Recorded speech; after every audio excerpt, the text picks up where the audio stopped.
এক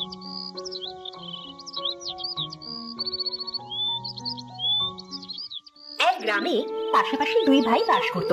বড় ভাই ছিল খুব ধনী চাষি, আর ছোট ভাই ছিল গরিব। ছোট ভাই পড়াশোনা কিছু জানতো না। বড় ভাই এই সুযোগে ছোট ভাইয়ের কাছ থেকে সব জমি লিখে নিয়েছে।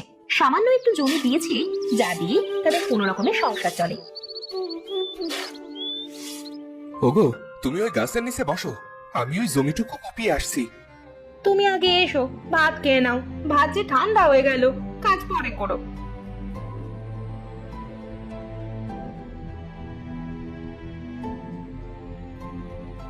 ওগো শুনছো, আমি তো খুব অসুস্থ।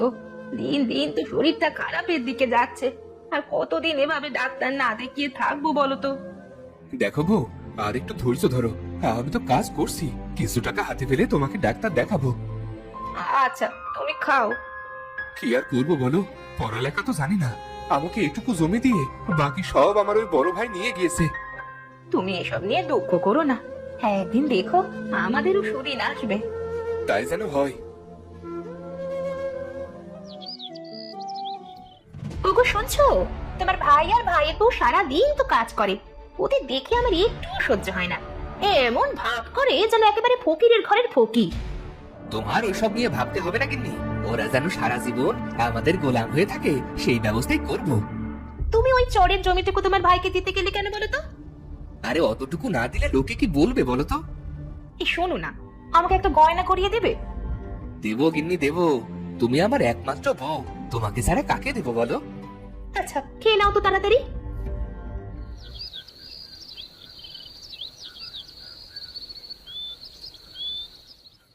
হঠাৎ একদিন রাতে ছোট ভাইয়ের বউ খুব অসুস্থ হয়ে পড়ে। ও গো শুনছো, আমার বুকে কেমন ব্যথা করছে গো। আমি যে শ্বাস নিতে পারছি না। কি হলো তোমার গিন্নি, এমন করছো কেন? আমি মনে হয় আর বাঁচবো না। আমার খুব কষ্ট হচ্ছে। না না, তুমি কোনো চিন্তা করো না, তোমার কিচ্ছু হবে না। আমি তোমার কিচ্ছু হতে দেবো না। আমার খুব কষ্ট হচ্ছে গো, তুমি আমাকে বাঁচাও। তুমি একটু ধৈর্য ধরো, আমি আসছি। রাকেশ তার বউকে ঠেলা গাড়িতে করে ঠেলে নিয়ে যাওয়ার জন্য গাড়িতে তোলে। রাকেশ তার বউকে ডাক্তারের কাছে নিয়ে যায়।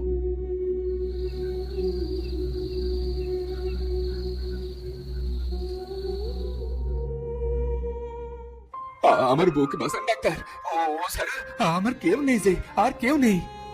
আপনি শান্ত হন, আমি দেখছি। ডাক্তার মালতীকে দেখে বলে, আপনার স্ত্রী হার্ট অ্যাটাক করেছে, ওনাকে এখনই অপারেশন করতে হবে। আপনি এখনই 2 লক্ষ টাকার ব্যবস্থা করুন। 2 লাখ? এত টাকা?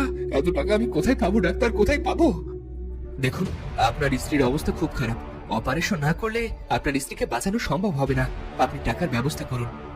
বউকে হাসপাতালে রেখে রাকেশ কাঁদতে কাঁদতে টাকার খোঁজ করতে বের হয়।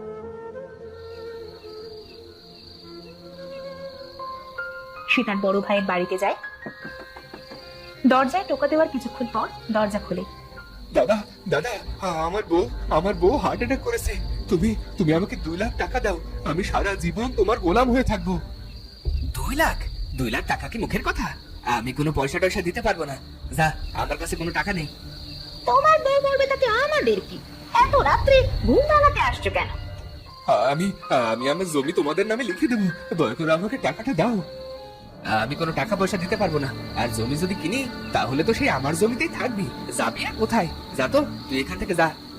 টাকা পয়সা আমাদের কাছে নেই, আমরা দিতে পারবো না। যাও এখান থেকে। যত সব ঝামেলা কোথা থেকে যে আসে এইসব। আচ্ছা, সবাই বলে আমাদের গ্রামের জমিদার নাকি অনেক দয়ালু। যাই তো, তার কাছে গিয়ে দেখি। ততক্ষণে সকাল হতে শুরু করেছে। জমিদার সাহেবের বাড়ি তো গ্রামের একেবারে শেষ মাথায়। এত ঘুরে গেলে অনেক দেরি হয়ে যাবে। যাই, জঙ্গলের মধ্য দিয়ে যাই, তাহলে দ্রুত যেতে পারবো। অনেক অনেক তৃষ্ণা পেয়েছে, সারাদিন কিছু না খেয়ে এই অবস্থা। না, জল ছাড়া আর বাঁচবো না, আমার একটু জল খেতেই হবে। দেখি আশেপাশে কোনো কুয়া আছে কিনা।